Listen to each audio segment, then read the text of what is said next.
साल 1985 की बात है। समंदर के किनारे एक शख्स मौजूद होता है। वो लाइट हाउस पर डेली रूटीन के मुताबिक अपना काम कर रहा होता है। यहाँ पर समंदर के अंदर से आई हुई एक लड़की की वो जान बचाता है, जो कि अटलांटिस की शहजादी होती है। बेसिकली अटलांटिस पानी के अंदर रहने वाले एक बहुत बड़े शहर का नाम है, जहाँ से ये लड़की आई होती है। ये दोनों बहुत सा वक्त साथ गुजारते हैं और आहिस्ता आहिस्ता एक दूसरे को पसंद करने लगते हैं और कुछ वक्त के बाद शादी कर लेते हैं। और अब कुछ वक्त गुजरता है और इनके यहाँ एक बेटा पैदा होता है जिसका नाम आर्थर है। आर्थर के पास एक ऐसी पावर होती है कि वो तमाम सी क्रिएचर से बात कर सकता है, यानी कि समंदर में रहने वाली तमाम मखलूकात से बात कर सकता है। अब हम देखते हैं कि अटलांटियन सोल्जर्स इनके घर पर आ जाते हैं। इन सोल्जर्स का मकसद अटलांटिस की शहजादी को वापस लेके जाना होता है, क्योंकि वो उस पर अटैक करते हैं तो मजबूरन शहजादी को अपनी फैमिली और अपने बेटे को छोड़ना होता है, क्योंकि अगर वो ऐसा ना करती तो ये सोल्जर्स उसकी फैमिली को मार देते। तो उनकी जान बचाने के लिए वो उनके साथ वापस चली जाती है। शहजादी को अपने एक खास एडवाइजर पे बहुत ट्रस्ट होता है और वो उसे कहती है कि तुम आर्थर को ट्रेन करो, उसे एक स्किल वॉरियर बनाओ ताकि वो लड़ने के तमाम तरीके सीख सके, बिल्कुल हमारी तरह। आर्थर अब बड़ा हो चुका होता है। आर्थर को बुलाया जाता है कि तुम अटलांटिस वापस आ जाओ, क्योंकि तुम फर्स्ट सन हो, तुम वहां के किंग बन सकते हो। लेकिन आर्थर इनकार कर देता है, सिर्फ इस बात पर कि उसकी माँ को सिर्फ इस वजह से मारा गया था कि उसने एक इंसान से प्यार किया था, उससे शादी की थी और मैं उनमें से हुआ एक हाफ ब्रीड बेटा हूँ। मेरे लिए ये वजह बिल्कुल फजूल है, मैं अटलांटिस बिल्कुल नहीं आऊंगा। यहाँ पर हम देखते हैं कि कुछ पायरेट्स रशियन सबमरीन को लूट रहे होते हैं और यहाँ पर आर्थर आकर इनको बचाता है। लड़ाई के दरमियान इन पायरेट्स का लीडर मर जाता है, जिसको आर्थर मारता है, और इस लीडर के मरने वाला बेटा डेविड भी वहाँ पे मौजूद होता है। डेविड जब देखता है कि आर्थर यानी कि एक्वामैन ने उसके फादर को मारा है तो वो उससे बदला लेने का ठान लेता है। अब हम एक और मेन कैरेक्टर को देखते हैं जिसका नाम ऑर्म है। ये अटलांटिस का किंग बनने वाला होता है और ये आर्थर का सुतेला भाई भी है, जो पानी के अंदर रहता है, यानी कि अटलांटिस के अंदर रहता है। थोड़ा सा आगे बढ़ने से पहले ये मैं बताता चलूं कि ऑर्म पानी के अंदर रहता है और आर्थर ऊपर जमीन में रहता है। ऑर्म मुख्तलिफ किंग्स से मिलता है। ये किंग्स अटलांटिस के आसपास रहने वाले सिटीज के होते हैं, जो कि पानी के अंदर ही होते हैं। और उनमें से एक किंग को कहता है कि हमें अपर सरफेस पे अटैक करना चाहिए, क्योंकि वो हमारे समंदर को गंदा कर रहे हैं पोल्यूशन की मदद से। वो लोग बहुत पोल्यूशन फैला रहे हैं। लेकिन वो किंग इस फेवर में नहीं होता कि जमीन पर रहने वाले लोगों पर अटैक किया जाए। लेकिन वो ये भी देखता है कि अगर ऑर्म का साथ बाकी किंगडम के रहने वाले 4 बादशाहों ने दिया तो ऑर्म को ओशन मास्टर का टाइटल मिल जाएगा, यानी कि ऑर्म कमांडर बन जाएगा और इसका ही फैसला माना जाएगा। अभी उस किंग और ऑर्म की बात चल ही रही होती है कि एक रशियन सबमरीन आती है और वो इन पर अटैक कर देती है। यहाँ पर ऑर्म उस किंग की जान बचाता है और इस चीज को देखते हुए वो किंग ऑर्म का साथ देने का इरादा करता है। उस किंग की बेटी का नाम मीरा होता है, जिसकी शादी ऑर्म से होने वाली होती है, लेकिन वो उसे शादी नहीं करना चाहती और इसको एक ही तरीका नजर आता है, जो कि आर्थर है। उसको लगता है कि अगर आर्थर इधर आ जाए तो ऑर्म किंग नहीं बनेगा और वो अपर सरफेस पे जाती है, यानी कि जमीन पर आती है। यहाँ पर वो आर्थर से मिलती है और उसे हेल्प मांगती है कि तुम पानी में वापस आ जाओ, क्योंकि तुम बड़े बेटे हो तो तुम किंग बन सकते हो। लेकिन आर्थर इनकार कर देता है। लेकिन कुछ वक्त के बाद मीरा उसका ट्रस्ट जीत लेती है, क्योंकि एक बहुत बड़ी समंदर की लहर ऑर्म ने जमीन की तरफ भेजी होती है। यहाँ पर मीरा आर्थर के फादर की जान बचाती है। आर्थर इस चीज को देखता है और मीरा की तरफ उसका ट्रस्ट बन जाता है और वो मीरा के साथ पानी में आ जाता है। यहाँ पर आर्थर अपने टीचर से भी मिलता है, जिसने उसे तमाम लड़ने के स्किल सिखाए होते हैं। ये वही सोल्जर है जो उसकी मदर का सबसे ट्रस्टेबल सिपाही था। ये दोनों आर्थर को बताते हैं कि तुम्हें ट्राइडेंट को ढूंढना है, इसमें बहुत सी ताकत है और बहुत सा जादू है, और जिसको ये ट्राइडेंट मिल गया उससे बगैर सवाल पूछे उसको किंग बना दिया जाता है, क्योंकि इस ट्राइडेंट के अलावा ऑर्म तुम्हें कभी किंग नहीं बनने देगा। वो तुमसे बहुत ज्यादा ताकतवर है। अगर तुम उसे लड़के भी क्लेम करना चाहोगे तब भी वो तुम्हें जीतने नहीं देगा। अभी बात हो ही रही होती है कि ऑर्म के कुछ सिपाही यहाँ पर आकर अटैक कर देते हैं और आर्थर को पकड़ लिया जाता है। आर्थर को जंजीरों में जकड़े हुए ऑर्म के सामने पेश किया जाता है। ऑर्म इस पर ब्लेम लगाता है कि तुम्हारी वजह से मेरी माँ की डेथ हुई, यानी कि तुम्हारी वजह से क्वीन को फांसी पर लटकाया गया। ऑर्म फिर भी उसका भाई होता है और वो आर्थर को कहता है कि मैं तुम्हें एक चांस देता हूँ, यहाँ से हमेशा के लिए चले जाओ और कभी पानी में लौट के मत आना। लेकिन आर्थर उस पर गुस्सा होता है और उसको चैलेंज करता है कि मैं तुमसे फाइट करूंगा। यहाँ पर आर्थर और ऑर्म की फाइट शुरू हो जाती है, लेकिन ऑर्म का अपर हैंड होता है, क्योंकि वो हमेशा से पानी में रहा होता है और आर्थर के लिए ऑर्म को पानी में हराना बहुत मुश्किल है। लड़ाई जारी रहती है और आखिरकार आर्थर मरने ही वाला होता है कि मीरा वहां पर आ जाती है और आर्थर को बचा लेती है। अब जिस ट्राइडेंट की ये लोग तलाश कर रहे होते हैं उसको हासिल करने के लिए ये लोग सहारा डेजर्ट जाते हैं। सहारा डेजर्ट में ये वही जगह है जहाँ पे ये ट्राइडेंट को बनाया गया था। यहाँ पर इन्हें एक होलोग्राफिक मैसेज मिलता है जो इशारा करता है कि इनको इटली जाना है और वहीं पे इनको कोऑर्डिनेट्स मिलेंगे कि ये ट्राइडेंट इस वक्त कहाँ मौजूद है। ट्राइडेंट बेसिकली एक बड़े से नेजे की तरह होता है जिसमें बहुत सी मैजिकल पावर्स हैं। दूसरी तरफ हम देखते हैं कि ऑर्म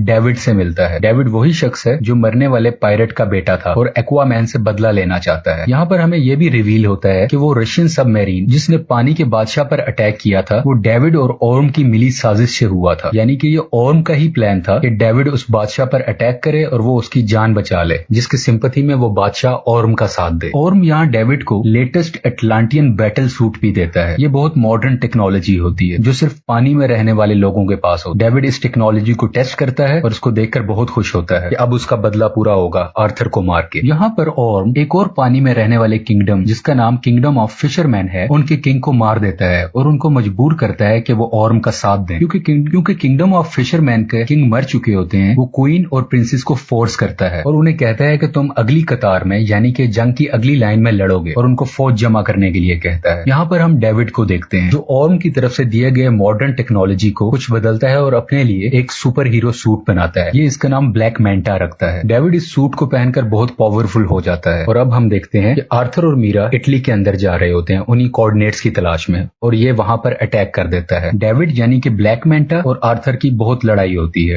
बिल आखिर आर्थर डेविड को पहाड़ से नीचे फेंक देता है, लेकिन इस लड़ाई के दरमियान आर्थर बहुत जख्मी हो चुका होता है। मीरा आर्थर के जख्मों को ठीक करती है और उसका हौसला बढ़ाती है। वो उसको कहती है कि तुम्हें किंग बनना है और तुम इतने कमजोर नहीं हो सकते, तुम्हें करेज दिखानी होगी एक किंग की तरह। और अब वो ट्राइडेंट की तलाश में निकल पड़ते हैं। सफर के दरमियान ये लोग डिफरेंट मॉन्स्टर्स का सामना करते हैं और इनसे बचते बचाते बहुत मुश्किल से अर्थ के दरमियान वाले हिस्से में पहुंच जाते हैं, यानी ये पूरी अर्थ का सेंटर है। यहाँ पर वो पहली बार अपनी माँ को देखते हैं, यानी कि क्वीन एटलाना, जिसने खुद की कुर्बानी दे दी होती है इस ट्रेंच में आके, क्योंकि इस ट्रेंच में आने का मतलब है मौत, फांसी। लेकिन क्वीन एटलाना भी बच चुकी होती है, उसको कुछ नहीं हुआ होता और वो काफी अरसे से यहीं पे सर्वाइव कर रही है। और अब आर्थर और मीरा भी यहाँ पे मौजूद हो जाते हैं। ये तीनों आपस में मिलते हैं ये एक इमोशनल सीन है। अब ये ट्राइडेंट के बहुत करीब है, लेकिन आर्थर यहाँ से अकेला ही आगे जा सकता है। मीरा या उसकी माँ उसका साथ नहीं दे सकते। आर्थर आगे बढ़ता है ट्राइडेंट की तलाश में। इसको वो एंशिएंट ट्राइडेंट मिल जाता है, लेकिन जब वो उसको हासिल करने जा रहा होता है तो इस पे लिविएथन अटैक कर देता है। बेसिकली लिविएथन इस ट्राइडेंट का कीपर होता है, यानी कि इस ट्राइडेंट की हिफाजत करता है। लिविएथन ड्रैगन और सांप की तरह होता है, ये बहुत बड़ा होता है और वो उसे ये भी कहता है यहाँ से जो भी हासिल करने आया था वो वर्दी नहीं था और उन सबको मैंने मार दिया। जैसा कि हमने शुरू में जाना था कि आर्थर समुद्री मखलूक से बात कर सकता था, तो ये उससे बात करता है। तो ये ड्रैगन और सांप जैसी मखलूक इसको कहती है क्या तुम मुझे सुन सकते हो? आज से पहले किसी ने मुझे नहीं सुनी। आर्थर उसे अपनी वर्थ बताता है और क्लेम करता है कि ये ट्राइडेंट का हकदार मैं हूँ और मैं वर्दी हूँ कि 7 सीज पर मेरी हुकूमत होनी चाहिए। बिल आखिर लेविएथन उसकी बात मान लेता है और आर्थर उस ट्राइडेंट को हासिल कर लेता है। ये ट्राइडेंट हासिल करने के बाद आर्थर की पावर्स बहुत ज्यादा बढ़ जाती है और उसका कॉस्ट्यूम भी चेंज हो जाता है। समंदर के अंदर रहने वाले तमाम किंगडम्स ऑर्म का साथ दे रहे होते हैं। इसी वजह से ऑर्म खुद को ओशन मास्टर का टाइटल दे देता है, यानी कि अब इसके डिसीजंस चलेंगे। यहाँ पर ऑर्म का साथ देने वाले किंगडम्स को पता चलता है कि आर्थर ने ट्राइडेंट हासिल कर लिया है और रूल और कानून के मुताबिक जिसके पास ट्राइडेंट होगा वही असली किंग होगा, वही ओशन मास्टर होगा, उससे कोई सवाल नहीं पूछा जाएगा। इनको कंफर्मेशन मिलती है कि ट्राइडेंट अब आर्थर के पास है, लेकिन ऑर्म को गुस्सा आता है और वो कहता है कि ट्राइडेंट हासिल करने से कुछ नहीं होता। जो सबसे ज्यादा बहादुर होगा, जिसके पास ज्यादा स्किल्स होंगे, वही ओशन मास्टर होगा, वही सब किंगडम्स पर हुकूमत करेगा। यहाँ पर एक बार फिर से आर्थर और ऑर्म की लड़ाई होती है जो एक सबमरीन के ऊपर हो रही होती है। आर्थर ऑर्म को इस लड़ाई में हरा देता है, लेकिन वो इसको जान से नहीं मारता और इसको जिंदा छोड़ देता है। और यहाँ पर क्वीन एटलाना भी सामने आ जाती है और वो जब देखता है कि आर्थर ने उसकी मदर की जान बचाई है, वो अपनी किस्मत को मान लेता है और हार मान के खुद की गिरफ्तारी दे देता है और एटलांटिस के सोल्जर इसको पकड़ कर ले जाते हैं और मूवी यहाँ पे खत्म हो जाती है। अगर आपको एक्वामैन फिल्म की एक्सप्लेनेशन पसंद आए तो प्लीज लाइक और सब्सक्राइब करें और अपनी फीडबैक कमेंट सेक्शन में बताइए। Thank you for watching.